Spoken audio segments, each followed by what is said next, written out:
Je vais vous partager 3 raisons pour lesquelles je peux vous conseiller la culture de maïs.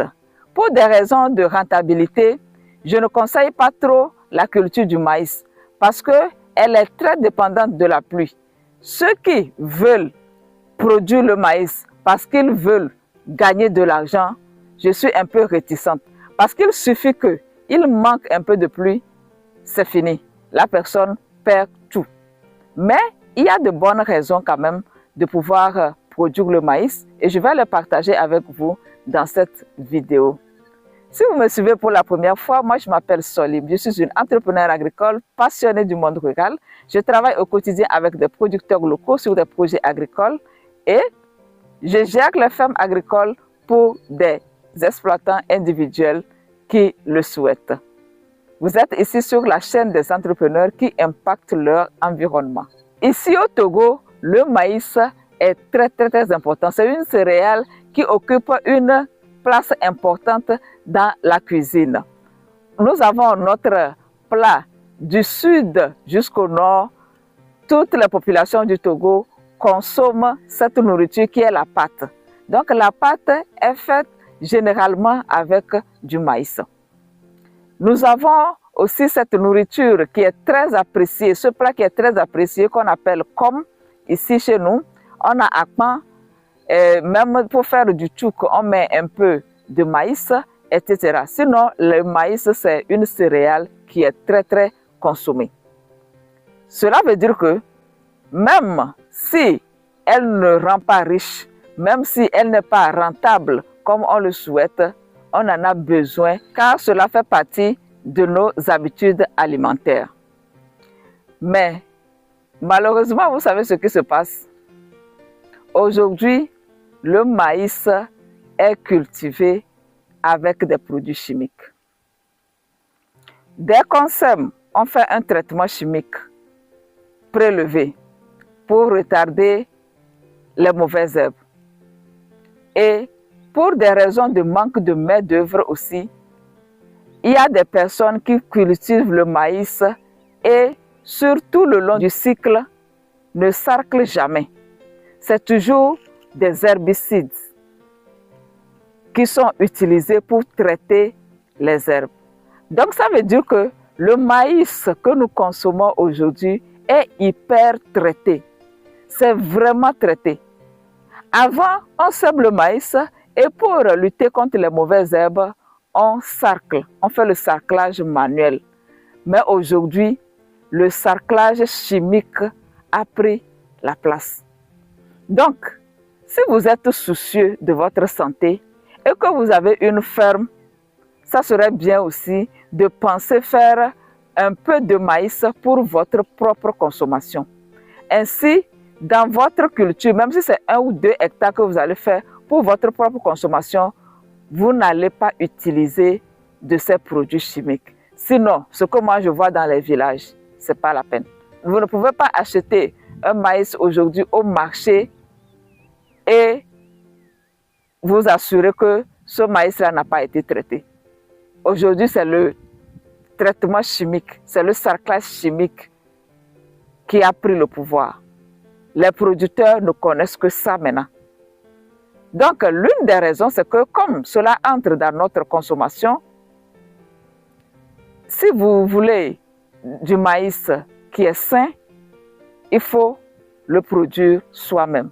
Maintenant, si vous êtes aussi courageux, vous pouvez vous positionner comme une personne qui produit du maïs sans traiter et vous faites votre communication autour de cela. Comme ça, vous pouvez vendre votre maïs plus cher sur le marché. Aujourd'hui, il faut savoir qu'avec les réseaux sociaux, vous pouvez vraiment trouver un marché à votre produit. Si vous vous dites que je vais produire le maïs et vous communiquez autour de ça pour dire que moi, mon maïs n'est pas traité, je pense qu'il y a certaines personnes qui seront intéressées à payer ce maïs-là, quel que soit le prix. Vous donnez votre prix et vous pouvez vivre de votre production. Voilà la première raison. Alors la deuxième raison, c'est pour ceux qui veulent mettre en place des plantations. C'est-à-dire mettre par exemple un verger de manguier, un verger d'oranger, un verger, les arbres fruitiers en général.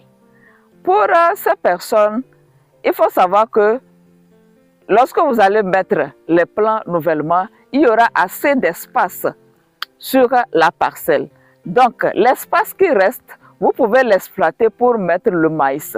Parce que même si vous ne mettez pas de maïs, même si vous voulez laisser comme ça, vous serez obligé de sarcler à chaque fois et de payer le prix du sarclage. Alors que si vous mettez le maïs, au même moment que vous sarclez, ça permet en même temps d'entretenir le maïs et aussi votre plantation.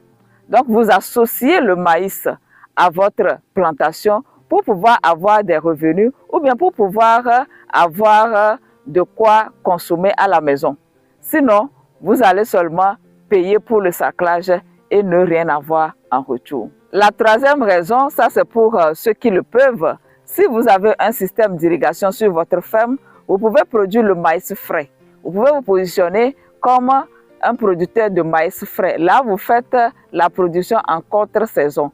Pendant la saison sèche, vous lancez votre production et entre janvier et février, vous avez du maïs frais que vous pouvez vendre aux femmes qui font des maïs grillés ou bien le maïs préparé au bord de la route.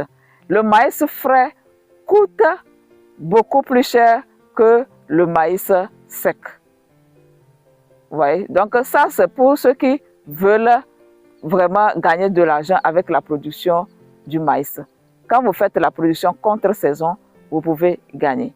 Maintenant, moi, c'est par rapport à mon expérience, pour ceux à qui on a produit du maïs, quand on voit la rentabilité sur un hectare, c'est maximum si quelqu'un peut gagner 60 000 francs. Vous voyez? Donc, souvent pour les promoteurs, ils disent que ce n'est pas intéressant. Ils disent que ce n'est pas intéressant pour eux. L'année dernière, j'ai fait 21 hectares sur une ferme et quand on a enlevé toutes les dépenses, on se retrouve pratiquement avec 700 000 francs. Les promoteurs ont vu que non, que ce n'est pas aussi intéressant que ça, puisqu'ils ont mis dans ça presque 4 millions de francs. Donc, éjecter 4 millions de francs pour faire une production et au bout de 6 mois, il ne reste que 700 000 francs, ils ont vu que ce n'est pas rentable pour eux. C'est la raison pour laquelle moi, je ne conseille pas trop la culture du maïs. Il y a certains qui ont fait et il n'en a même pas plu, ils ont tout perdu. Vous voyez? Donc, au moins, ces quelques raisons que j'ai données peuvent vous motiver à produire le maïs, puisque de toute façon, on en a besoin. Je rappelle que j'ai créé un groupe pour réunir les personnes qui veulent réellement acquérir des machines agricoles. Donc, le groupe est déjà créé et on veut encore plus de personnes. Donc, on veut quand même des personnes sérieuses. Si vous êtes sûr que vous voulez la machine et qu'en deuxième position, il faut que vous ayez une ferme agricole pour qu'on puisse aller tester ces machines-là sur votre ferme. Donc, si vous êtes intéressé pour l'achat de machines agricoles groupées, vous pouvez m'écrire sur mon numéro WhatsApp qui est ici et je vais vous intégrer dans le groupe en question. Je vous remercie d'avoir suivi la vidéo. Vos avis dans les commentaires comme d'habitude et je me ferai le plaisir de vous répondre. Je vous donne rendez-vous dans quelques jours pour une nouvelle thématique. D'ici là, prenez bien soin de vous, portez-vous bien. Au revoir.